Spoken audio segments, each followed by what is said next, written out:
আসসালামু আলাইকুম। দেশ ও প্রবাস যে যেখান থেকে আমাদের এই ভিডিওটি দেখছেন ও শুনছেন, আপনাদের সবাইকে আরএমটি বাংলা ওয়াচ ও আরএমটি ইসলামিক টিভি চ্যানেলের পক্ষ থেকে শুভেচ্ছা ও অভিনন্দন।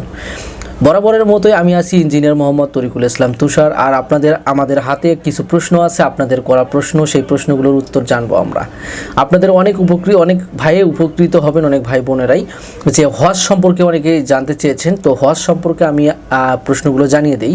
প্রথম এক ভাই প্রশ্ন করেছেন, কতটুকু সম্পদের মালিক হলে সেই ব্যক্তির উপর হজ ফরজ হবে। দ্বিতীয় প্রশ্ন হচ্ছে, এক বোন প্রশ্ন করেছেন, মহিলাদের জন্য কতটুকু সম্পদ থাকলে তার উপর হজ ফরজ হবে।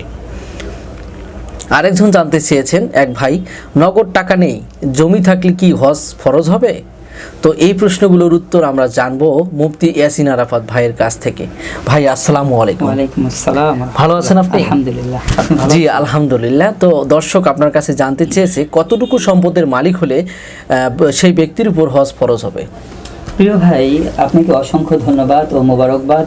আপনি অত্যন্ত গুরুত্বপূর্ণ ও উপযোগী প্রশ্ন করেছেন, এজন্য আপনাকে আবারও বলছি অসংখ্য মোবারকবাদ। একজন পুরুষের জন্য তার বাড়ি থেকে বের হয়ে যাওয়ার পর তার পরিবার যে কয়দিন বাহিরে থাকবে, তো এই বাহিরে থাকা অবস্থায় তার পরিবার যেন চলতে পারে ততটুকু পরিমাণ অর্থ পরিবারের জন্য রেখে যাওয়া, অথবা পরিবার অন্য কোনো ওয়ের মাধ্যমে চলতে পারবে সেই পথ তাকে দেখিয়ে যাওয়া। সাথে সাথে সৌদি পর্যন্ত অর্থাৎ মক্কাতুল মুকাররমা পর্যন্ত পৌঁছা, রাসূল সাল্লাল্লাহু আলাইহি ওয়াসাল্লামের এক হাদিস আছে যে ওখানে পৌঁছা পর্যন্ত। তো এখন তো আর ওই সিস্টেম নেই, এখন সিস্টেমটা হলো যে পৌঁছানো এবং ব্যাকে আসতে হবে, তাকে চলে আসতে হবে, যার কারণে যাওয়া এবং আসার দুটি টাকাই একসাথে নিয়ে নেওয়া হয়। তো সেই হিসাবে আমাদের বাংলাদেশ থেকে প্রায় 6 লাখ বা 7 লাখ টাকা নেওয়া হয়। তো যদি কোনো ব্যক্তির কাছে, কোনো ভাইয়ের কাছে 6 লাখ টাকা বা 7 লাখ টাকা যদি থাকে, যতটুকু টাকা নেওয়া হচ্ছে এজেন্সিরা নিচ্ছে, ততটুকু পরিমাণ টাকা যদি থাকে তার কাছে এবং তার যে কয়দিন হজ করতে সময় লাগবে সেই কয়দিন তার পরিবার তাকে ছাড়া চলতে পারবে, ততটুকু পরিমাণ অর্থ যদি থাকে তাহলে সেই ভাইয়ের উপর হজ ফরজ। এক ভাই প্রশ্ন করেছেন, কতটুকু সম্পদের মালিক হলে ব্যক্তির উপর হজ ফরজ হবে। ভাই আপনার কাছে এই প্রশ্নটির উত্তর এক ভাই জানতে চেয়েছেন। প্রিয় ভাই, আপনাকে অসংখ্য ধন্যবাদ ও মোবারকবাদ অত্যন্ত গুরুত্বপূর্ণ প্রশ্ন করার জন্য। প্রিয় ভাই, যিনি হজে যাবেন তিনার যে পরিবার আছে, এই পরিবারের ভরণ পোষণ, তিনি যে কয়দিন হজে থাকবেন সে কয়দিন থাকা অবস্থায় তিনার পরিবার যে আছে, এই পরিবার যেন চলতে পারে ততটুকু পরিমাণ অর্থ প্রথমত তিনার পরিবারের জন্য রেখে যাওয়া বা অন্য কোনো ওয়ে তাকে বের করে দিয়ে যাওয়া। সাথে সাথে বাংলাদেশ থেকে সৌদি আরব যেতে যে পরিমাণ অর্থ দরকার ততটুকু পরিমাণ অর্থ তার কাছে থাকতে হবে। বিশ্বনবী সাল্লাল্লাহু আলাইহি ওয়াসাল্লামের হাদিস হলো এটা যে সৌদি পর্যন্ত, মক্কা পর্যন্ত, মক্কাতুল মুকাররমা পর্যন্ত পৌঁছা পরিমাণ অর্থ থাকলে তার উপরে হজ করতে হবে। কিন্তু বর্তমান সময়ে মক্কাতুল মুকাররমা গেলেই যে হয়ে যাবে সেটা নয়, তাকে ফিরে আসতে হবে। এজন্য একসাথেই অর্থটা নিয়ে নেওয়া হয়, যাওয়া এবং আসার যে খরচ সেটা নিয়ে নেওয়া হয়। তো সেই হিসাবে বাংলাদেশের থেকে যিনি হজে যাবেন তিনার 6 থেকে 7 লাখ টাকা প্রায় খরচ হবে। তো 6-7 লাখ টাকা যদি কারো কাছে থাকে, অর্থাৎ এজেন্সি যতটুকু নিচ্ছে ততটুকু পরিমাণ অর্থ যদি কারো কাছে থাকে, তো সেই ব্যক্তির উপর হজ ফরজ। আশা রাখি বুঝতে পেরেছেন। জি ভাই, আরেকটি এক বোন প্রশ্ন করেছেন, সেটা হচ্ছে, মহিলার জন্য কতটুকু সম্পদ হলে হজ ফরজ হবে। একজন মহিলার জন্য কতটুকু সম্পদ হলে হজ ফরজ হবে, এক বোন জানতে চেয়েছেন।